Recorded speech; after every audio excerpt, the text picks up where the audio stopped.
Product some చేస్తే మనకు period వస్తుంది. ఓకేనా? చూపెట్టు. ఓన్లీ x వాల్యూస్ ఇస్తే ఒకటే ఉంటుంది, fy ఇస్తే ఇలా ఉంటుంది. మళ్ళీ మనకి ఇంటర్వెల్స్ కూడా ఉంటాయి.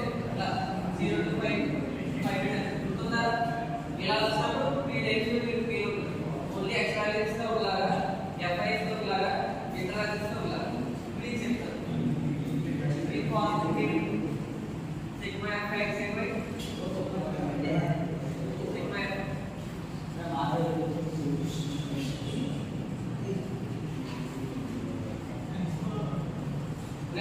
ఇంటిగ్రేషన్ అంటే మనకు x వాల్యూస్ తో పాటు దాని ఇంటెగ్రల్ కూడా ఇస్తాం. ఓకేనా?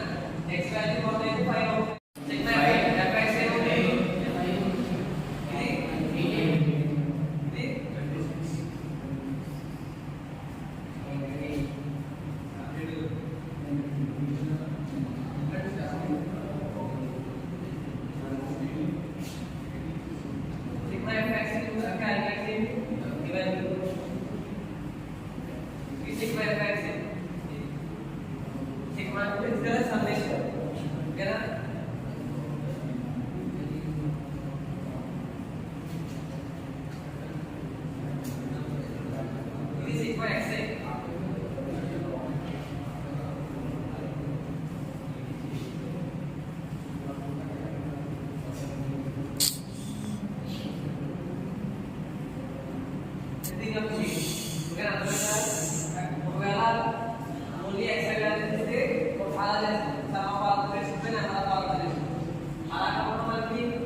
వాటికి సమ్మేషన్ చేసి దాంట్లో x డివైడ్ చేస్తే ఇది అప్పుడు సమ్ ఆఫ్ ఆపరేషన్స్ అవుతుంది.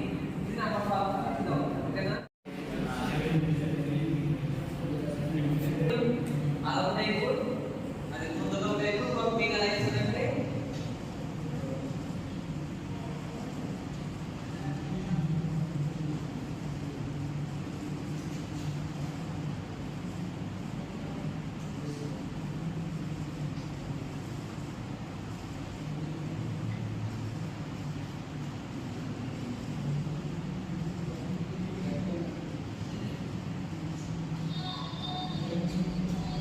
క్యాలిక్యులేషన్ చేస్తామంటే ఏ ఏంటంటే అచీవ్డ్ మీ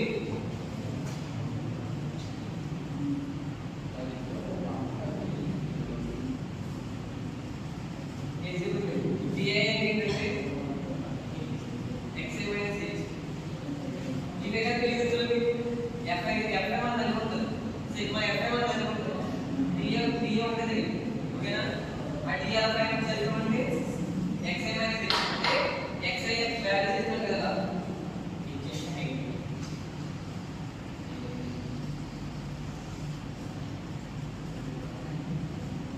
ఇలా ఇస్తే వీటిని ఇంటర్వెల్స్ అంటారు. ఓకేనా? ఇంటర్వెల్స్ లో గేట్ గేట్ వల్ల హెచ్ఎల్ పై వచ్చేస్తామంటే ఇది 0 కి లాగుతాం. 0 కి 5 గేట్ ఎంత వస్తుందా? 5.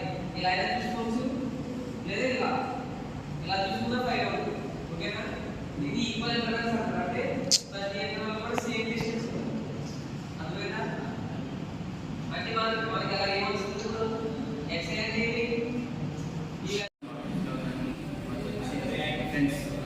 ఇక్కడ h ఎంత? 7. ఎందుకంటే log 1 కి అప్పుడు ఉన్న డిఫరెన్స్ 8. అంటే మనకి ఏం కావాలి? x వాల్యూస్ కావాలి. x వాల్యూస్ కావాలంటే ఏం చేయాలంటే log 1 కి అప్పుడు కొన్ని యాడ్ చేసి 5 చేస్తే దాని యొక్క ఈ రెస్పెక్ట్ ఒక x వాల్యూ వస్తుంది. అంటే ఈ క్లాస్ కి x వాల్యూ కావాలి కదా, log 1 కి అప్పుడు కొన్ని యాడ్ చేసి 5 చేస్తే వచ్చిందంటే x వాల్యూస్ ఉంటుంది. ఇప్పుడు 0 ప్లస్ 8 బై 2 ఎంత అవుతుంది? 4. 8 ప్లస్ 16 బై 2 అర్థమైంది కదా? ఓకే.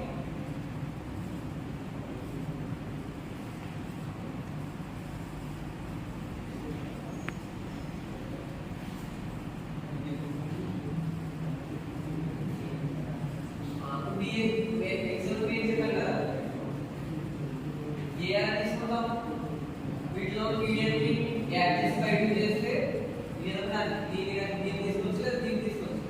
ఓకేనా? సపోజ్ నేను దీన్ని తీసుకుంటాను.